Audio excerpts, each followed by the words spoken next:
नमस्कार मित्रों, मैं हूं आचार्य अंकित नोटियाल। स्वागत है आपका हमारे YouTube चैनल धर्मशास्त्र में। तो मित्रों, जैसे कि आप जानते हैं कि हम इस चैनल के माध्यम से धर्म से संबंधित जानकारियां लाते रहते हैं।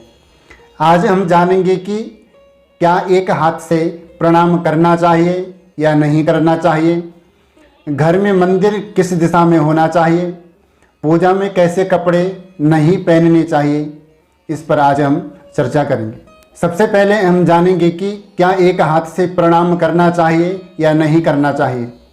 तो हमारे शास्त्रों में बहुत ही सुंदर बात कही है कि जन्म प्रवृत्तिम यत्किंचित सुकृतम समुपार्जितम तत्सर्वम निष्फलम याति एक हस्ताभिवादनम। कि माता पिता को, अपने गुरुदेव को, अपने से बड़ों को और भगवान को एक हाथ से प्रणाम कभी भी नहीं करना चाहिए, क्योंकि अगर हम एक हाथ से प्रणाम करते हैं तो हमारे जो पुण्य कर्म होते हैं वो सब निष्फल हो जाते हैं, सब नष्ट हो जाते हैं। इसलिए दोनों हाथों से हमें प्रणाम करना चाहिए।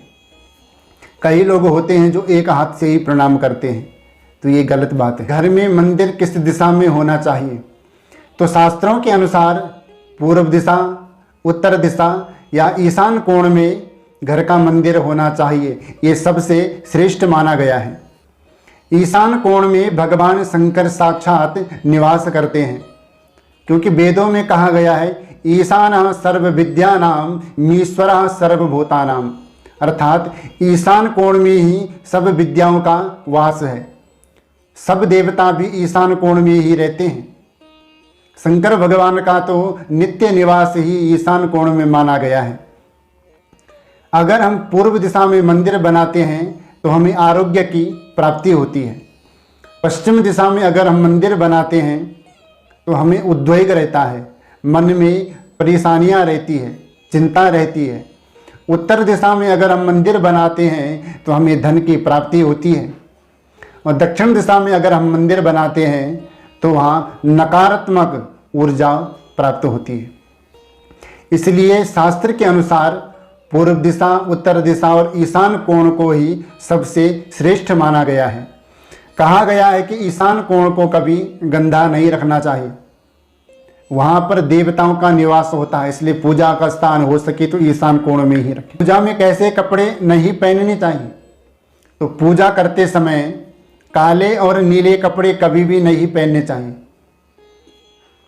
कई लोग होते हैं जो पूजा करते समय काले कपड़े धारण करते हैं, नीले कपड़े पहनते हैं, तो ये शास्त्र के बिल्कुल विरुद्ध है, नहीं पहनने चाहिए। काला कपड़ा जो है वो तामसिक माना गया है।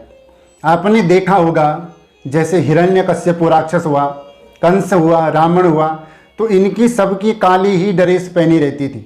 इनकी जो सेना होती थी उनकी भी काली ही ड्रेस रहती थी। अब काले कपड़े और कौन पहनता है? जो तंत्र मंत्र करने वाले हैं वो काली ड्रेस पहनते हैं। इसलिए हमारे सनातन धर्म में, हमारे वेद शास्त्रों में पूजा में कहीं भी काले नीले कपड़े पहनने का विधान नहीं है। इसलिए पूजा करते समय काले नीले कपड़े नहीं पहनने चाहिए। बड़े यज्ञ अनुष्ठान करते समय भी काले कपड़े नहीं पहनने चाहिए।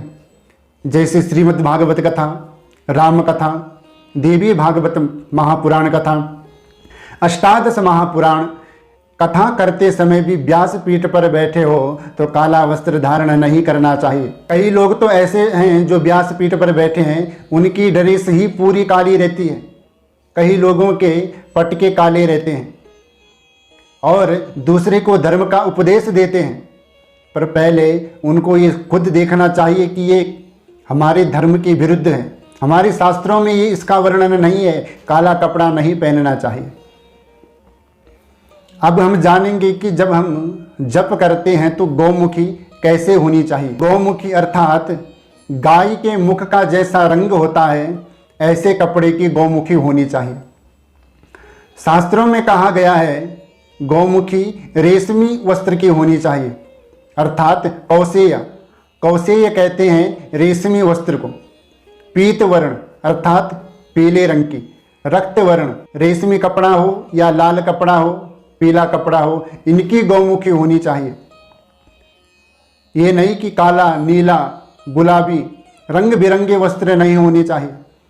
और आजकल बड़े बड़े धर्म के उपदेशक जो हैं वो हरे नीले पीले काले रंग की गौमुखियों से जप करते हैं। इनका कहीं भी हमारे शास्त्रों में प्रमाण नहीं है। किस्मी कलर का, लाल कलर का, पीले कलर का शास्त्रों में वर्णन है, प्रमाण मिलेगा। इसलिए जो हमारे शास्त्रों के विरुद्ध कर्म होते हैं उस कर्म को नहीं करना चाहिए, क्योंकि शास्त्रों में कहा गया है कि विधिहीनस्य यज्ञस्य सद्यः कर्ता विनश्यति।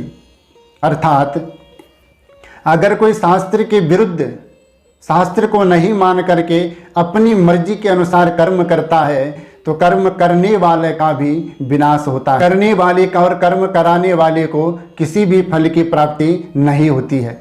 इसलिए शास्त्र के विरुद्ध कोई भी कर्म कभी नहीं करना चाहिए। जो शास्त्र में बताया गया है वही कर्म हमें करने चाहिए, तब जाके हमें सद्गति प्राप्ति होती है।